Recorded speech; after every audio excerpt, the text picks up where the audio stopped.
اللہ کے سامنے رو لینا ہی آپ کے دل میں سکون اتار دے گا۔ بے شک وہ دلوں کا ہمراز ہے۔ اللہ کو معلوم ہوتا ہے کہ اس کا بندہ کب اسے پکارتا ہے، کب اس کی طرف دوڑ کر جائے گا، کب بے چین ہو کر یا اللہ بلائے گا۔ وہ انتظار کر رہا ہوتا ہے تمہارا۔ کبھی سنی ہے ایسی محبت جو فجر سے ذرا پہلے ساتویں آسمان پر نور کی مانند ہوتی ہے، خود پکارتی ہوئی، دعائیں قبول کرنے کے لیے تمہیں بلاتی ہوئی، اور تب جو اس کی آواز پر لبئی کہتے ہیں نا، ان کے لیے وہ اللہ سے میرے پیارے اللہ بن جاتا ہے، بہترین دوست، مددگار، سننے والا، غم دور کرنے والا، معجزے کرنے والا۔ اللہ پاک، مجھے آج بھی تہجد کا وہ پہلا سجدہ یاد ہے جو لڑکی نماز مشکل سے پڑھتی تھی۔ اسے اس کے رب نے سب کے ہاتھوں اتنا توڑ دیا، ہر طرف سے ایسا لگتا تھا کوئی راستہ نہیں ہے نکلنے کا۔ اس وقت اللہ کے سوا کوئی اپنا نہیں ہوتا۔ یہ معلوم ہوا اس وقت صبر کرنا بہت مشکل تھا، پر اللہ نے میرے اس بے چین دل کو سکون بخشا، مجھے یقین کرنا سکھایا، مجھے تہجد تک لایا، مجھے صبر کرنا سکھایا۔ وہ رو دی اور اپنے دل کو سمجھاتے ہوئے کہا کہ جو کسی حال میں تنہا نہیں چھوڑتا، بے شک وہ اللہ میری مدد فرمائے گا۔ دنیا کے کمزور سہاروں کی اب اس لڑکی کو ضرورت نہیں، اور جس کو اللہ کا ساتھ نصیب ہو جائے اسے اور کیا چاہیے؟ اللہ آپ سے راضی ہو جائے تو اور کیا چاہیے آپ کو؟ نیند قربان کر کے جب روتی ہوئی آنکھیں اللہ کو مناتی ہیں نا، تب خواب حقیقت بن جاتے ہیں اور تعبیریں خود میں بدل جاتی ہیں۔ تہجد تو محبت کی تکمیل ہے، اللہ سے محبت کی تکمیل۔ باقی نمازوں پہ انسان اللہ کی پکار پہ اللہ کی جانب جاتا ہے، مگر تہجد کے لیے انسان پکار کا انتظار نہیں کرتا، بس نیند سے غافل ہو کر تڑپتے ہوئے دل کے ساتھ اللہ کی جانب سسکتے ہوئے دوڑا چلا جاتا ہے۔ شاید اسی لیے تہجد فرض عبادات کا حصہ نہیں بنائی گئی۔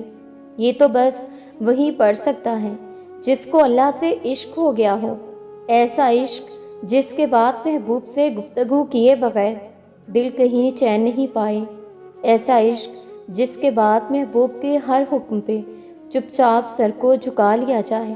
تبھی تو اللہ کی سب سے لاڈلی عبادت تہجد ہے، اور اللہ اس تک اپنے لاڈلے بندے کو ہی رسائی دیتا ہے، کبھی غم دے کر تو کبھی راتوں کی نیند اڑا کر۔ وہ اپنے پسندیدہ بندوں کی آواز سننے کے لیے پکارنے کے کئی بہانے بنا دیتا ہے۔ نہ آزمائش ہمیشہ رہتی ہے اور نہ یہ مرحلہ مستقل ہے۔ جو عادل ہے وہی کفیل بھی ہے۔ وہ جو دور لگ رہا ہے تمہیں، وہ تمہارے قریب بھی ہے۔ مانگی ہوئی کوئی دعا رد نہیں کرتا۔ وہ تہجد کے سجدوں کو کبھی ضائع نہیں کرتا۔ جہاں کسی کی پہنچ نہ ہو وہ وہاں سے راستے نکال دیتا ہے۔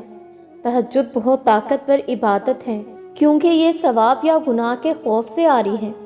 تہجد تک انسان تب پہنچتا ہے جب ساری حسرتیں دل کا ساتھ چھوڑ دیتی ہیں۔ پھر انسان یہ نہیں سوچتا کہ کتنا ثواب ملے گا، کتنا گناہ ملے گا، تب بس انسان یہ سوچتا ہے کہ اللہ ملے گا، اللہ سے ملاقات ہوگی۔ پھر تہجد کا پہلا سجدہ آخری سجدے کی طرح ادا کیا جاتا ہے، جیسے ابھی جان نکل جائے گی، جیسے ابھی اللہ کی محبت سے دل پھٹ جائے گا، بس پھر ہم ہوتے ہیں اور اللہ تعالیٰ ہوتے ہیں۔ تہجد سے تقدیریں بدل جاتی ہیں، چاہتیں مل جاتی ہیں۔ جب کوئی اپنے اللہ سے مانگنے تہجد میں تڑپتا ہے، اللہ سے دعا کرتا ہے تو اللہ اس کی دعائیں کبھی بھی رد نہیں کرتا۔ تہجد میں معجزے ان کے لیے ہوتے ہیں جو بہت مان سے اللہ کو منانے کے لیے تہجد میں اٹھا کرتے ہیں۔ اللہ پاک اس لیے آپ کو انتظار کروا رہا ہے کہ یہ وقت صحیح نہیں ہے تمہیں وہ دینے کا جو تم کب سے مانگ رہے ہو، یا تو وہ چیز تمہارے لیے بہتر نہیں جس کا تم کب سے انتظار کر رہے ہو، یا تو اللہ پاک یا تو اللہ پاک کو تمہارا مانگنا پسند آ گیا ہے، اس لیے وہ چاہ رہا ہے میرا بندہ مجھ سے فریاد کرتا رہے۔ اگر اللہ پاک کچھ وقت انتظار کروا ہی رہا ہے تو کیا تم مایوس ہو جاؤ گے؟ اب مزید انتظار نہیں کر سکتے یہ کہہ کر کمزور پڑ جاؤ گے؟ انتظار کرنا مشکل لگ رہا ہے نا؟ وقت دیکھتے ہو تو لگتا ہے جیسے گھڑی کی سوئیاں رک گئی ہوں۔ تمہارا مانگنا اس رب العالمین کو پسند بھی تو آ سکتا ہے نا؟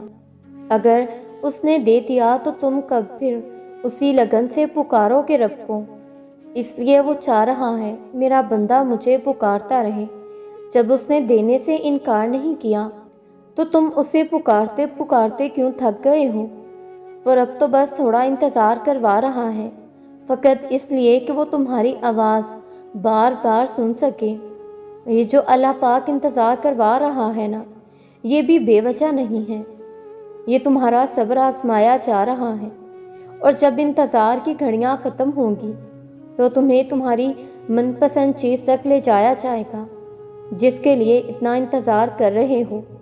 وہ تمہارے لیے بہتر نہیں تو اسی کو بہترین بنا کر تم تک پہنچایا جائے گا۔ تم دیکھتے ہی رہ جاؤ گے، وہ رب بس کن فرمائے گا اور تمہیں معجزے تک لے جائے گا۔ اگر اپنے کٹھن وقت میں اس رب العالمین پر یقین رکھ کر انتظار کرتے ہو تو تمہارا بگڑا وقت بھی سنوار دیا جائے گا۔